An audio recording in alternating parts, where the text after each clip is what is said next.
Dubai news one में आप तमाम लोगों को वेलकम करते हैं। जैसा कि आप तमाम लोगों ने थंबनेल के ऊपर भी पढ़ लिया होगा कि आज के दिन दुबई के अंदर इंतहाई अफसोसनाक हादसा पेश आया है, जिसके नतीजे में काफ़ी ज़्यादा ऐसे लोग हैं जो कि शदीद ज़ख्मी हुए हैं।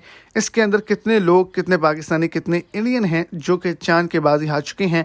तो वीडियो की तफसीलात को जानने के लिए वीडियो को एंड तक लाजमी तौर पर देखें ताकि आपको तमाम डिटेल्स के अच्छे से समझ आ जाए। और अगर इस चैनल पर फर्स्ट टाइम है तो लाजमी से चैनल को सब्सक्राइब करें, वीडियो को लाइक करें और अपने दोस्तों तक इसको ज़्यादा से ज़्यादा शेयर करें।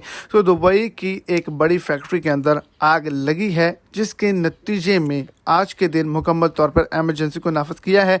और ये रिपोर्ट के अंदर लिखा गया है कि जानी नुकसान का सामना नहीं करना पड़ा, लेकिन बहुत ही ज़्यादा ऐसे लोग हैं जो कि दुबई के अंदर पाकिस्तान से, इंडिया से और दीगर ममालिक से ताल्लुक़ रखते थे, जो वहाँ पर वर्कर हजरात थे मुख्तलिफ ममालिक के, वो शदीद ज़ख्मी हुए हैं, झुलस गए हैं, जिसकी वजह से उनको मुकम्मल तौर पर रेस्क्यू कर लिया गया है।